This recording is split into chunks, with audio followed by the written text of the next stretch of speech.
माता सुशीला ने इतनी निर्धनता की कमी थी, इतनी निर्धनता थी सुदामा जी के पास। एक दिन मां सुशीला ने सुदामा जी से कहा, हे स्वामी, हे प्राणनाथ, तुम्हारे जो मित्र हैं वो द्वारिकापुरी के राजा हैं, तुम एक बार जाकर के अपना दुख, अपनी गरीबी के बारे में अपने द्वारिका के राजा भगवान कृष्ण से क्यों नहीं बताते हैं?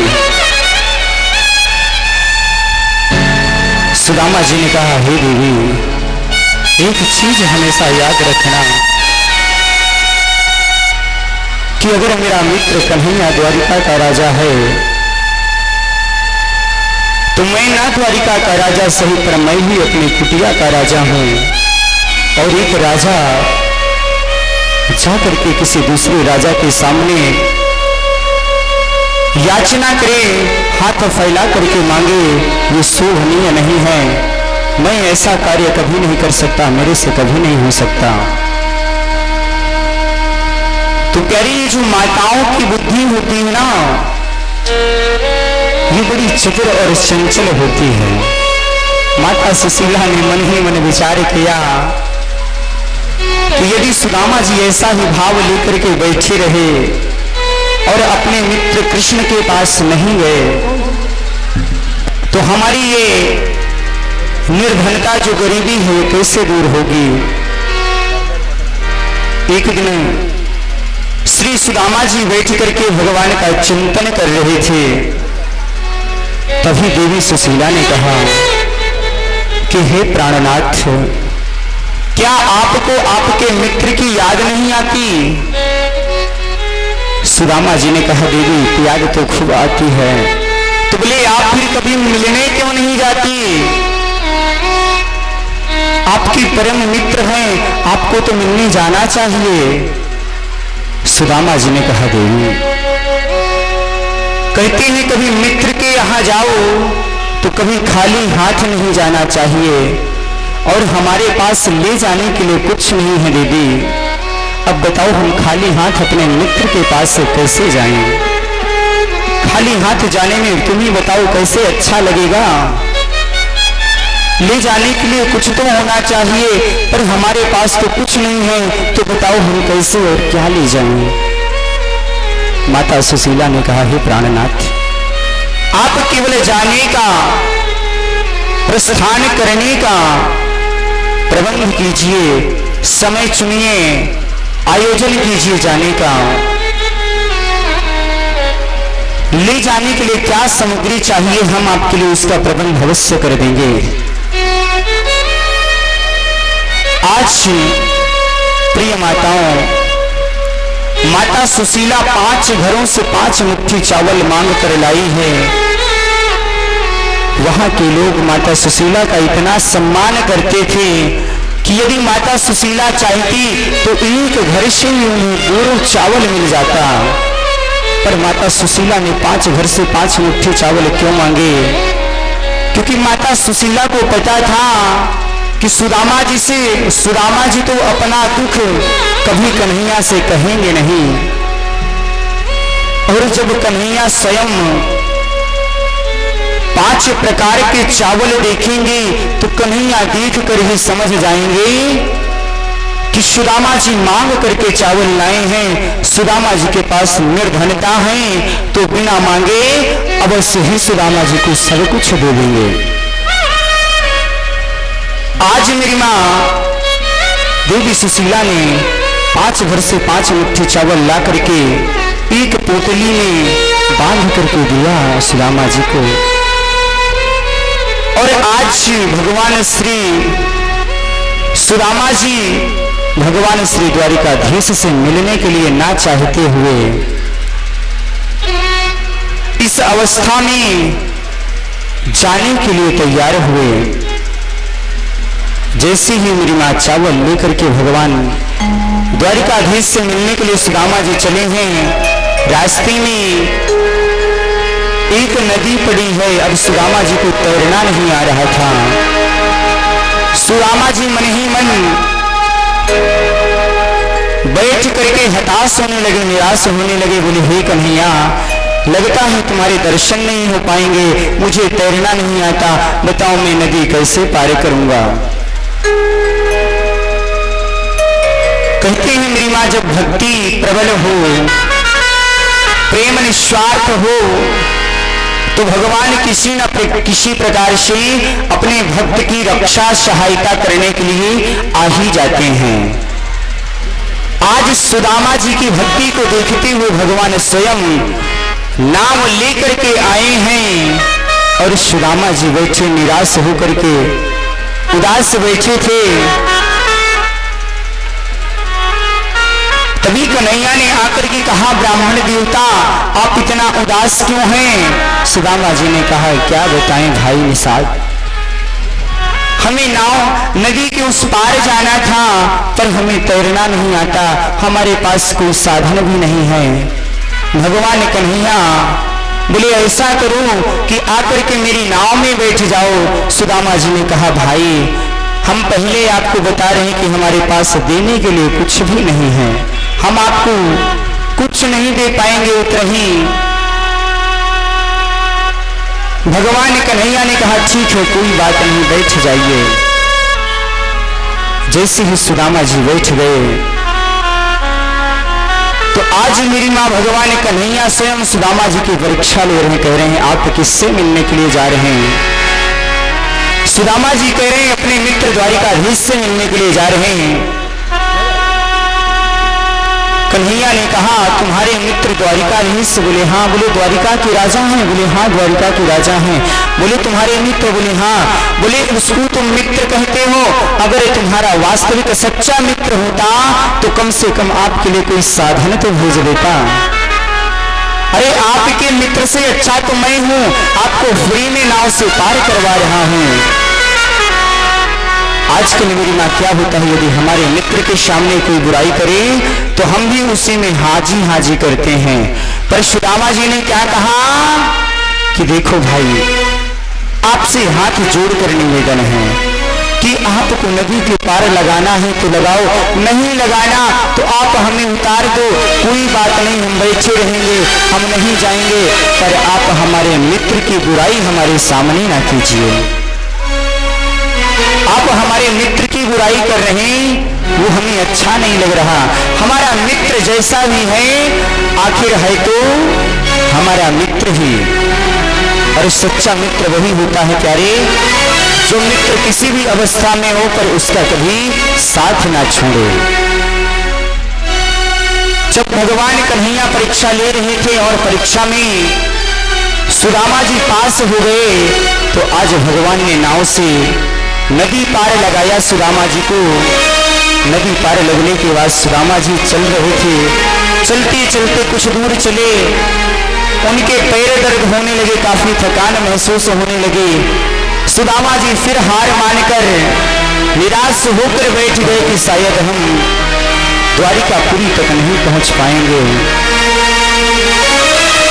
क्योंकि द्वारिकापुरी के रास्ते इतने दुर्गम मार्ग हैं जिन पर चलना आसान नहीं है।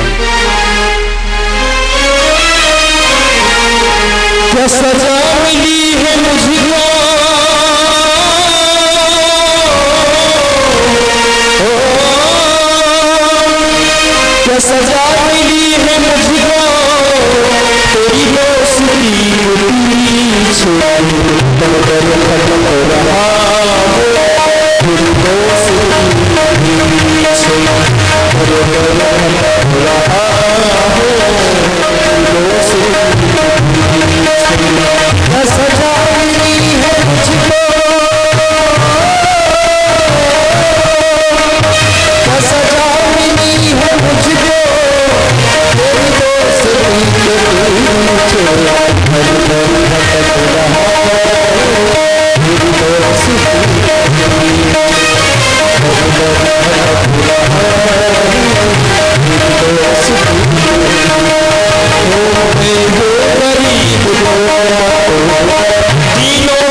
जैसी निर्मा निराश होकर के बैठ गए,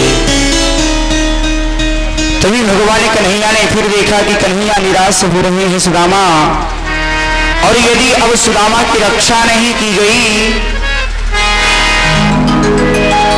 तो सुदामा कहीं ना कहीं मानसिक रूप से हार माने जाएंगे। आज भगवान कन्हैया स्वयं बैलगाड़ी लेकर के आए और आकर के बोले, हे ब्राह्मण देवता, कहां जा रहे हो? सुदामा जी ने कहा, भाई बस द्वारिकापुरी जा रहे हैं। तो बोले, पैदल क्यों जा रहे हो? कोई साधन नहीं? बोले, क्या करे, साधन नहीं है, अब पैदल ही धीरे धीरे जाएंगे। भगवान ने कहा, आओ हम भी द्वारिकापुरी जा रहे हैं ब्राह्मण देवता, आप भी हमारी बैलगाड़ी में बैठ जाओ। आज भगवान कन्हैया अपने भक्त के लिए, अपने मित्र के लिए, सोचो जो त्रिलोक के परमात्मा हैं, त्रिलोकीनाथ हैं, जो तीनों लोकों को चला रहे हैं, वो अपने भक्तों के लिए, भक्तों की इच्छा पूर्ति के लिए स्वयं आज बैलगाड़ी हाँक रहे हैं। आज जो तीनों लोकों को पालने वाले हैं, सभी की रक्षा करने वाले हैं, सभी पर अपनी कृपा रखने वाले हैं, आज वही परमात्मा अपने मित्र के लिए बैलगाड़ी हाँक रहे हैं। तो यदि प्यारे हमारे अंदर भी ऐसी भक्ति प्रवेश कर जाए तो वो समय कोई दूर नहीं जब कन्हैया हमारे और आपकी भी रक्षा के लिए आगे आएंगे। आज सुदामा जी बैलगाड़ी में बैठ गए, थक गए थे, उनको नींद आ गई। जैसी ही नींद आई और जब नींद खुली तो वो अपने आप को द्वारिकापुरी में पाए। द्वारिकापुरी में पहचान कैसे किए कि द्वारिकापुरी है? क्योंकि जैसे अब यहाँ हमारे हरिनाही के आप सभी भक्त हैं, अब प्रतिदिन जब भी हम आप लोगों से मिलते हैं तो आप लोग राधे राधे बोलते हैं ना।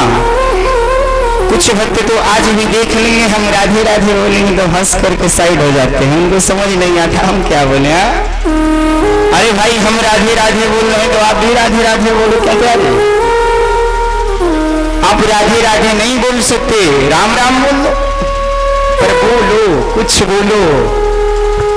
कहते हैं कि शांत बैठने से अच्छा है कुछ तो बोला जाए। चाहे राधे का नाम लो या राम का नाम लो, बस लो, शांत ना रहो। राम का नाम लोगे तो मुख हमेशा पवित्र रहेगा। मुख क्या रहेगा? पवित्र रहेगा। अरे अम्मा, ओ मैया जी, पड़ोसी को ना देखिए, आप अपने बारे में चिंता कीजिए। पड़ोसी क्या कर रही, उस चीज की चिंता छोड़ दो। पड़ोसी को देख रहे, पड़ोसी को नींद आ गई तो कह रहे भाई हम नहीं सो रहे, क्या है ऐसा विचार चल रहा क्या? बस परेशान ना हो मैया जी, बस अभी तक तो कुछ घंटों की बात थी, अब बस कुछ मिनटों की बात है।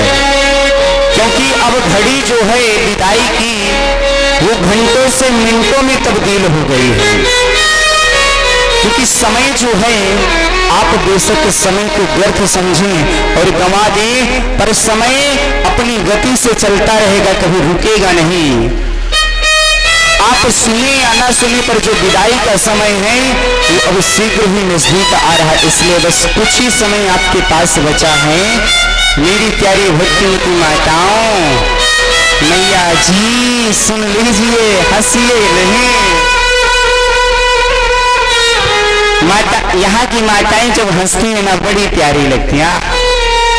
जब हंसती हैं तो ऐसे लगता है जैसे साक्षात माँ यशोदा हंस रही हो, है ऐसे लगता है जैसे साक्षात माँ यशोदा हंस रही हो। आज जैसे ही आंख खुली सुदामा जी की, तो देख रहे हैं चारों तरफ जय श्री कृष्णा के नारे लग रहे हैं। जो भी एक दूसरे से मिल रहे हैं तो बोल रहे हैं भैया जय श्री कृष्णा, तो दूसरा भी बोल रहा है जय श्री कृष्णा। सुदामा जी समझ गए कि अब यहाँ मेरे कन्हैया का नाम लिया जा रहा, ये कोई और स्थान नहीं, साक्षात द्वारिकापुरी ही है। नगर वासियों से पूछे कि द्वारिकापुरी भगवान कन्हैया के महलों का रास्ता किधर से है? द्वारिका के वासियों ने बताया, तुम क्यों पूछना चाहते हो? बोले वो हमारे मित्र हैं, हम उनसे मिलने आए हैं। तो वहां के समाज वालों ने उनका मजाक उड़ाना प्रारंभ कर दिया। बोले तुम एक गरीब और कहा हमारे द्वारिका के राजा, वो तुम्हारे मित्र कभी नहीं हो सकते, तुम तो लालच बस उनको अपना मित्र बता रहे हो। आज मेरी माँ सुदामा जी द्वारिकापुरी के दरवाजे पर पहुंचे हैं और द्वारपालों से बोले, हे द्वारपालों, कन्हैया को बुला दो, कन्हैया को जाकर के हमारा संदेशा दे दो कि आपके बचपन के मित्र श्री सुदामा जी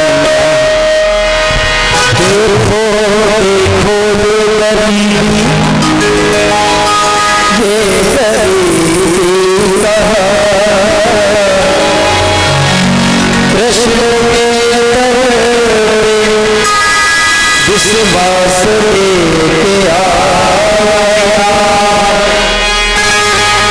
मेरे बचपन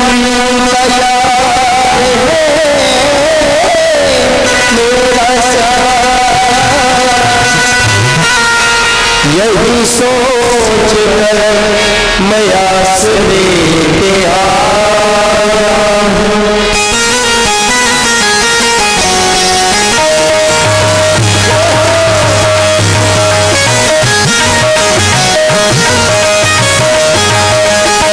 महल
Hey,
गया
जो भी भक्त खड़े हो रहे हैं अभी अपने स्थान पर बैठ जाएं। अभी आधा घंटा की कथा बची हुई है और जिसको भी सुदामा जी के लिए अपने सामर्थ्यानुसार सहयोग देना है वो हमारे डॉक्टर साहब आप सभी के मध्य आ जाएंगे। सुदामा जी की पोटली लेकर के आप अपनी सहयोग राशि दे सकते हैं, ठीक है। बाकी आप व्यवस्था ना खराब करें, बैठ जाए अपने स्थान पर, अभी आधा घंटा कथा बाकी है। आइए बड़े भाव से।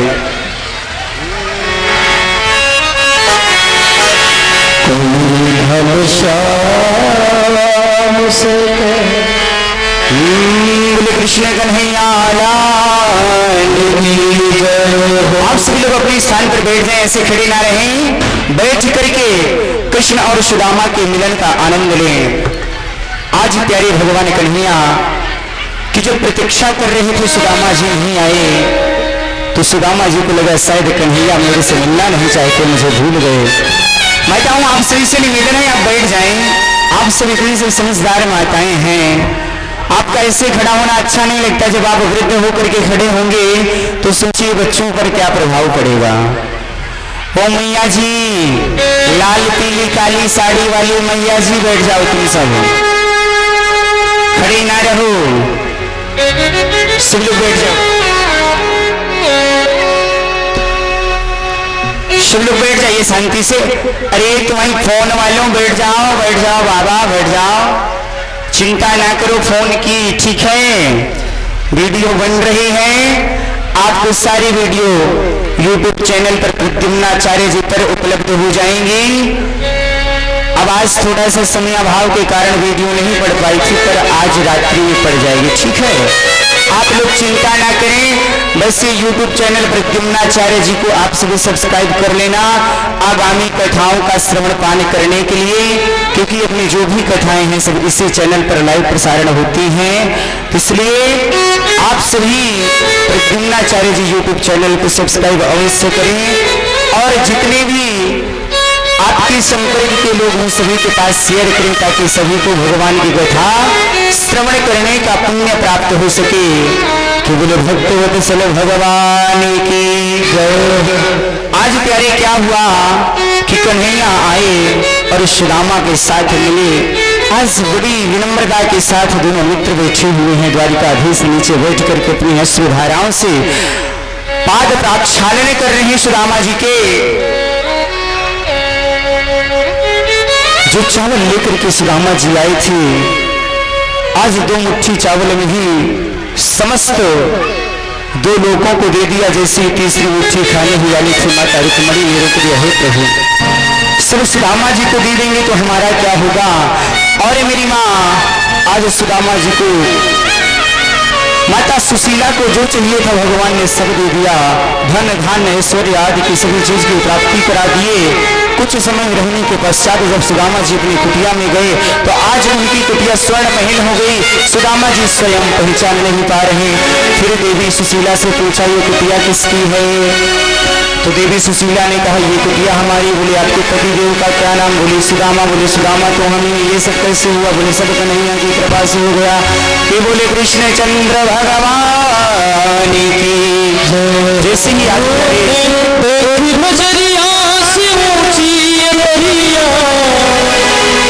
सुदामा सचने लागे अपन कहीं सचने लागे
कृष्ण कन्हैया लाल की सुदामा जी महाराज की आज अपनी कृपा बना करके रखे, जिनकी वजह से हमने कौरवों पर विजय प्राप्त की, उन कन्हैया के अतिरिक्त हमारे लिए प्रथम प्रातः स्मरणीय पूजनीय देवता और कौन हो सकता है। इसलिए इस संशय को मन से समाप्त करे यज्ञ में सर्वप्रथम भगवान श्री कृष्ण का ही पूजन करें। कृष्ण ने कहा, हे अर्जुन, ठीक है तुम राजसूय यज्ञ करने तो जा रहे हो, अच्छी बात है करो, पर राजसूय यज्ञ करके राजधानी स्थापना करने की एक परंपरा होती है। वो परंपरा ये है कि जब तक सभी राजाओं की सहमति ना प्राप्त हो जाए तब तक हम किसी नए राजधानी का निर्माण नहीं कर सकते हैं। क्या तुम्हें समस्त राजाओं की सहमति प्राप्त हो गई? अर्जुन ने कहा, जी कन्हैया, सभी राजाओं की सहमति प्राप्त हो गई। कन्हैया ने कहा कि क्या मगध सम्राट जरासंध की भी सहमति आपको प्राप्त हो गई? अर्जुन ने कहा, हे कन्हैया, तुम तो जानते हो मगध सम्राट के पास इतनी विशाल भारी ताकतवर सेना है कि उसको परास्त करना इतना आसान नहीं है। और उसको बताओ कैसे परास्त कर पाएंगे? इसलिए उससे तो हमने अनुमति नहीं ली है, उसकी सहमति नहीं ली है। तो भगवान कन्हैया ने कहा, पहले उससे सहमति लो। अर्जुन ने कहा कि हे कन्हैया, जरासंध कभी अपनी सहमति नहीं देगा। तो कन्हैया ने कहा, जब तक सहमति नहीं देगा आप नई राजधानी की स्थापना नहीं कर सकती हैं। अर्जुन ने कहा, फिर बताओ कन्हैया क्या करें? कन्हैया ने कहा, अर्जुन तुम और भीम और हम चल करके ब्राह्मण का स्वरूप धारण करते हैं और युद्ध के लिए जरासंध को ललकारेंगे। आज मेरी मां भगवान कन्हैया अर्जुन और भीम ब्राह्मण का स्वरूप धारण करके जरासंध के यहाँ गए। जरासंध इतना बलशाली राजा था, इसके पास जो सेना थी मगध की सेना बड़ी ताकतवर सेना थी। वही परंपरा पहले आज भी चली आई है। कहते हैं कि एक बिहारी 100 पर भारी। जो एक बिहारी होता है ना, ये अकेला ही बेचारा 100 लोगों पर भारी रहता है। एक बिहारी 100 पर अकेला भारी रहता है। अर्जुन ने कहा, ऐसे ताकतवर सेना से बताओ कैसे विजय प्राप्त की जाएगी, संभव नहीं है। कन्हैया ने फिर भी कहा, जो नियम है उन नियमों का पालन तो करना ही पड़ेगा। आज तीनों लोग ब्राह्मण का स्वरूप धारण करके गए जरासंध के पास। जरासंध से बोले, हे जरासंध, हम आपसे युद्ध करना चाहते हैं। हमने सुना है आप बहुत बड़े ताकतवर राजा हैं, आप सबकी इच्छाएं पूर्ति करते हैं, हमारी भी इच्छा पूर्ति कीजिए, हम आपसे युद्ध करना चाहते हैं। जरासंध बड़ा तेजी से हंसा, बोले, अरे ब्राह्मणों, लगता है तुम्हारी मृत्यु निकट आ गई, तुमको पता नहीं मैं वो जरासंध हूं जिसके सामने कन्हैया ने स्वयं रण को छोड़ दिया था, रण छोड़कर भाग गया था। मैं वो जरासंध हूं और तुम क्या मेरे से युद्ध करोगे? पतले दुबले इंसान ब्राह्मण होकर के खामा मर जाओगे एक ही हिस्से में। भगवान कन्हैया ने कहा, हे जरासंध, तुम सीधा क्यों नहीं कह देते कि हम आपसे युद्ध नहीं कर सकते, हम आपसे युद्ध में हार चुके हैं। जरासंध ने कहा, बात ये नहीं है, बात ये है कि युद्ध करने के लिए समान बलशाली योद्धा भी होना चाहिए सामने। भगवान कन्हैया ने कहा, चलो ठीक है, मैं सब बताया, तुम बहाना मार रहे हो, नहीं तो युद्ध करके दिखाओ। जरासंध ने कहा, अगर ऐसी बात है तो ठीक है, मैं युद्ध करूंगा पर किसी एक व्यक्ति से ही करूंगा, अगर परास्त हो जाएगा फिर नहीं करना। बोले, हाँ ठीक है। तो जरासंध ने अर्जुन का चुनाव, भीम का चुनाव किया। बोला, यही थोड़ा सा ब्राह्मण जो होता कट्टा मोटा लग रहा है, यही मेरे 2-4 घूं से सह सकता है, बाकी तो तुम दोनों एकदम पतले हुए कि घूसे में चले जाओगे। ये रहेगा कम से कम 2 घूसे तो सहेगा। तो भगवान ने कहा, कोई बात नहीं, आप इन्हीं से युद्ध कीजिए। आज मेरी मां भगवान कन्हैया की कृपा से जैसी ही कन्हैया का इशारा प्राप्त हुआ तो आज भीम ने जरासंध का प्राणांत कर दिया। बोले कृष्ण कन्हैया लाल की जय, द्वारकाधीश भगवान की जय। आकर के मेरी महाराज से यज्ञ प्रारंभ करने की जैसी प्रक्रिया प्रथम देवता के रूप में कन्हैया के पूजन करने का प्रस्ताव सामने आया तो आज भगवान का एक परम शत्रु था, उसका क्या नाम था? एक था उस सभा में जो भगवान कन्हैया का बड़ा विरोध करता था, उसका क्या नाम था बताओ? शिशुपाल,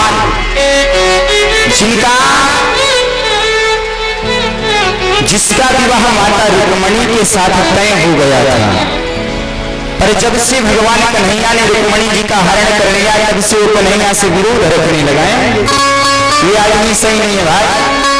आपकी कोई चीज प्राप्त करने वाले हो, उसका कोई दूसरा प्राप्त करने उसको तो आप उससे बैर भाव रखने लगते हैं। कमियां ना भी हो तो उसमें कमियां पूछने लगते हैं कि आपने ये किया, आपने वो किया, तरह तरह की कमियां। आज शिशुपाल ने कहा, अरे पांडवों लगता है तुम्हारी मति मारी गई है। अरे तुम उसको देवता बता रहे हो जिसके माता पता नहीं, बाप का पता नहीं, कहाँ जन्म हुआ सही से ये भी नहीं पता। जन्म दिया किसी और ने, लालन पालन किया किसी और ने, और तुम उसको आए हो भगवान मानने। एक सांस में 99 गालियां दी।